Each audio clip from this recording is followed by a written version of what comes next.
Hi, Easy World friends. Julia Rogers Hamrick here, coming to you with the second entry in my new video blog. Tonight I had planned to do an entirely different message than it turns out that I'm going to deliver.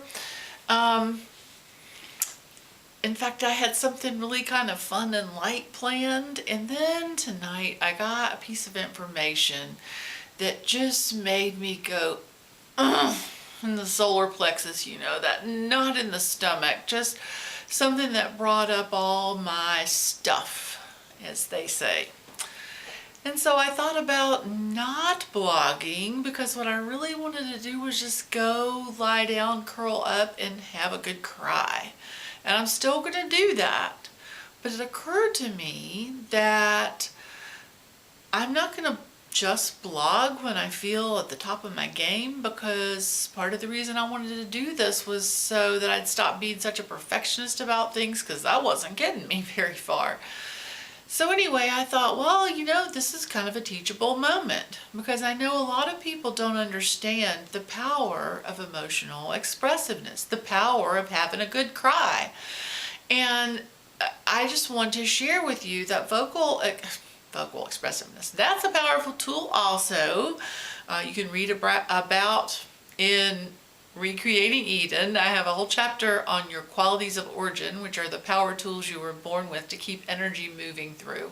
Anyway, vocal expressiveness is absolutely one, but the one I want to talk about right now is emotional expressiveness, and allowing that energy to move when it activates, stimulates your solar plexus. I say that the difficult world dictator, your fear-based ego, is in residence in your solar plexus. When you feel that clamping down, that's the ego. And when something comes along to stimulate that and you feel a big knot, that's just a blockage of energy, and the new energy moving, trying to push through it, and it's kind of stuck. So it's really important to clear that stuff out. We start stuffing energy when we're kids.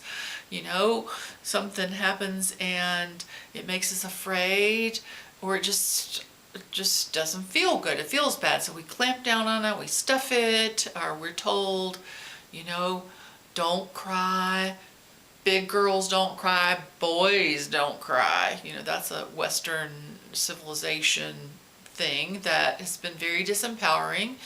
And the truth is that crying and other kinds of emotional expressiveness, when done in an appropriate way, really empowers you. And I've heard a lot of people say, gosh, I don't want to cry or express my anger, because I've learned that in order to create, I have to be in the vortex, and so I've got to keep things up. And yeah, good luck with that if you've got a bunch of stuffed energy, because here's the deal. In order to raise your vibration up so that your manifestations are what you desire, and so that your thoughts are clearer and wiser, and so that you are feeling happy, you have got to move energy through. There are two facets to raising your vibration, and one is to be in alignment with Source, and one is to move the energy that's flowing through from Source through you in a full and free way. Well, you can't do that when you've got stuffed emotions and stuck emotions. You can't do it at the highest levels anyway. So when something happens, like happened to me tonight, where I got information that really brought up my stuff and stimulated that and gave me that ucky feeling in my solar plexus, that means it's time to do something to clear it out. And for me, it's a good cry. I've always been a very emotionally expressive person naturally. When I was a little kid, I was continually called a crybaby. I was very sensitive, very wide open circuits of feeling circuits, and a real seeming inability to hold in my feelings and my emotional expressiveness, which I now see was empowering. At the time, I just felt bad about it.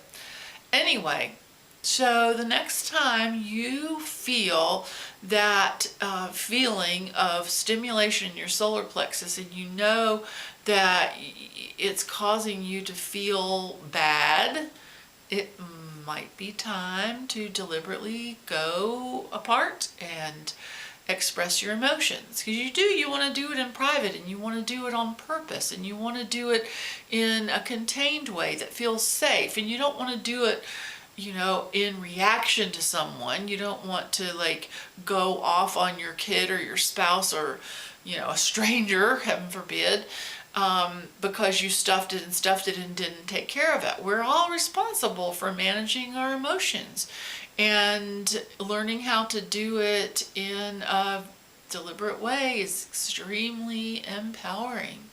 So, what I'd really like to get across to you with this is that there's absolutely no downside to crying.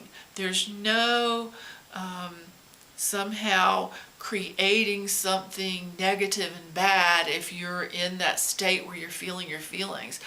The more you stuff the feelings, the more displeasing your creations will be. The more you allow your feelings on purpose, because you stuff them and it goes on and on and on for hours, days, months, years, decades, a lifetime. But once you express them, that might take 20 minutes. It might take 5 minutes. It might take 2 minutes. It could take an hour. But usually, if you're deliberately expressing, it's not going to take that long. You can't stick with it that long. So, do that. Move along. Raise your vibration. I have a quick kind of funny story. My stepdaughter came over one evening, and she was really upset with somebody, and she had come for dinner, and I offered her a glass of wine, and she said, "Oh no, I can't drink wine because that'll just probably get me going and set me off, and I'm so mad at so-and-so, and she just did this and she did that," and she started carrying on and crying and yelling and cursing and just being a young adult doing her thing. I was so proud of her, actually. My parents wouldn't have been proud of me for cursing at that age, I'm sure, but I just knew what she was doing was getting the stuff out of the way, clearing out the thoughts of the difficult world dictator, expressing that ego stuff, moving it through so it wasn't clamping down on her vibration. Well, she went on and on like that for probably 30, 40 minutes. At the end of it, she was laughing, she was feeling great, she was happy. It's just a matter of moving it through. Now, she was fortunate she could do it with us, and we totally got it and understood and could provide a safe container for that. You may have that situation with people, and if you do, that's awesome, but make sure that they're cool with that if you're going to have an emotional expressiveness session. Otherwise, pick a time, go apart, put on some music that'll stimulate you to be, deliberately sad so you can cry, or angry, like that march music. Sometimes that warlike music, that can get you into a real, work up a head of steam to express some anger stuff. Whatever it takes. Punch a pillow, write an angry letter that you will never send. This stuff is for your own healing. It's not for anybody else. It's for your own healing.